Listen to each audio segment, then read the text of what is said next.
Bismillahirrahmanirrahim. Assalamualaikum warahmatullahi wabarakatuh. Alhamdulillahilladzi bini'matihi tatimmus salihah. Asyhadu an la ilaha illallah wahdahu la syarika lah. Wa asyhadu anna Muhammadan abduhu wa rasuluhu la nabiyya ba'dah. Allahumma salli wa sallim wa barik ala nabiyyina Muhammadin sallallahu alaihi wasallam wa ala alihi wa ashabihi wa man tabi'ahum bi ihsan ila yaumiddin. Amma ba'd. Alhamdulillah,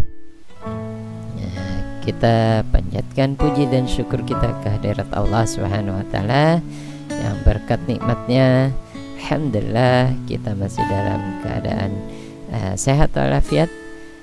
Kita masih dapat beraktivitas sebagaimana biasanya.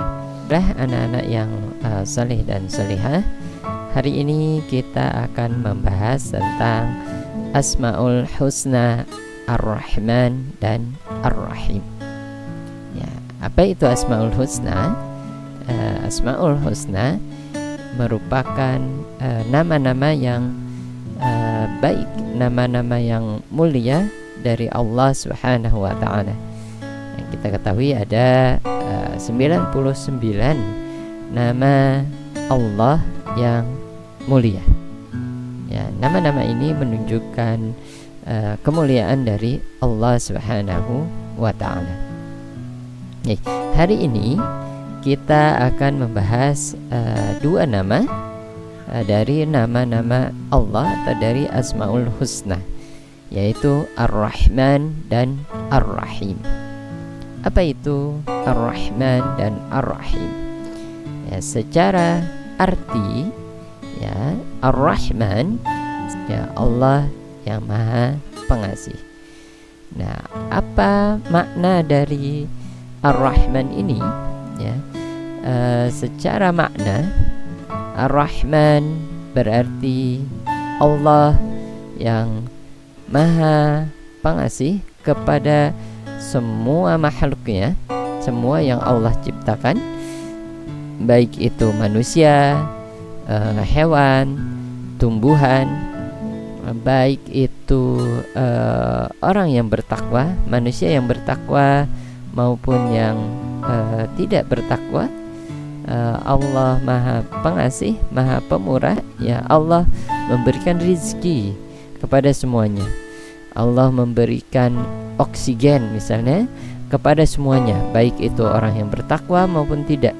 Kepada hewan, Allah juga memberikan rizki kepada tumbuhan. Nah, ini menunjukkan Allah yang Maha Pengasih atau Allah yang Ar-Rahman. Jadi Ar-Rahman ini berhubungan dengan Maha baiknya Allah, Maha Pemurahnya Allah, Maha Pengasihnya Allah kepada semua makhluknya, takwa maupun yang tidak. Jadi Ar-Rahman merupakan rahmat Allah yang lebih luas kepada semua makhluknya. Nah, ini makna dari Ar-Rahman. Kemudian yang kedua, Ar-Rahim. Nah, Ar-Rahim secara arti, ya, Allah Ar-Rahim artinya Allah yang Maha Penyayang. Berbeda dengan Ar-Rahman. Untuk Ar-Rahim ini berarti Allah Maha Penyayang, Allah menyayangi, ya, rasa sayang Allah, pemberian Allah itu akan lebih kepada yang beriman, kepada manusia terutama. Ini kasih sayang Allah lebih khusus ini kepada yang beriman saja. Ya, sebagai contoh misalnya untuk Maha Rahmannya Allah, suatu saat, ya, Rasulullah Shallallahu Alaihi Wasallam sedang berjalan menuju ke pasar untuk berbelanja. Nah, di tengah perjalanan Rasulullah bertemu dengan pengemis yang Rasulullah tidak tahu, Rasulullah tidak mengenalnya, dan pengemis ini sedang membutuhkan bantuan. Rasulullah tanpa pikir panjang, tanpa ragu-ragu, kemudian Rasulullah memberikan semua uang yang beliau miliki kepada pengemis tersebut. Ya, beliau tidak tanya pengemisnya itu beriman atau tidak. Beliau tidak tanya pengemisnya itu berasal dari suku mana misalnya. Beliau tidak pilih-pilih. Ya, saat beliau menemui pengemis yang membutuhkan bantuan, maka beliau berikan bantuan. Nah, ini sebagai teladan, sebagai implementasi dari kita meneladani sifat Ar-Rahman ya Allah.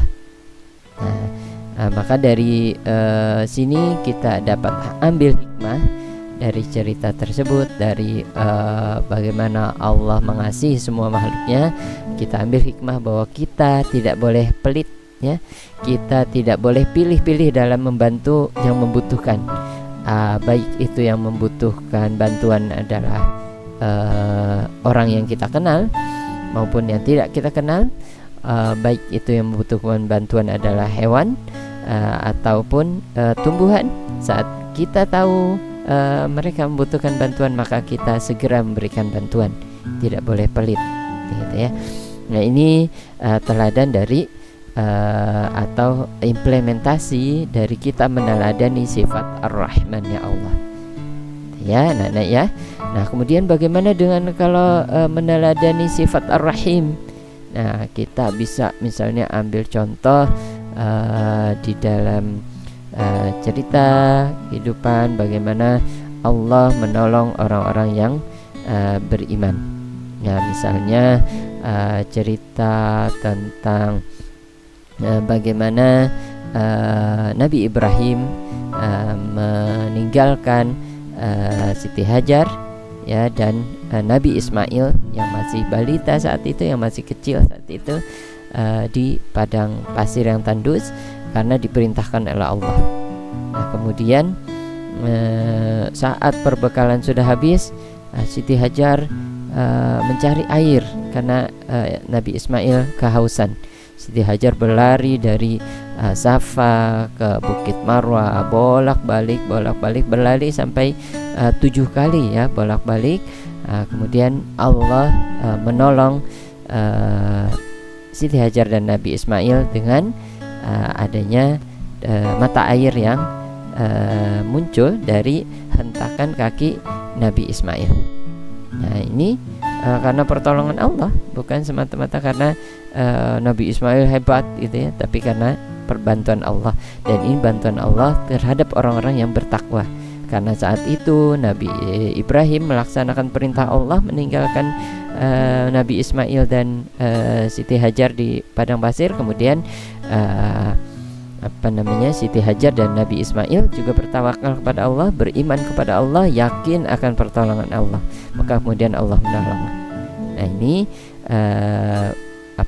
menunjukkan sifat dari Ar-Rahimnya Allah.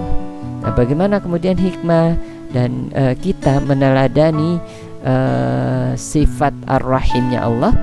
Maka kita dalam membantu, dalam menolong orang, saat kita terbatas kemampuan kita untuk menolong, maka kita harus mendahulukan orang yang lebih baik, orang yang bertakwa terlebih dahulu yang kita tolong, ya, dibandingkan orang yang tidak baik. Dan secara naluri kita pasti seperti itu, ya anak-anak ya.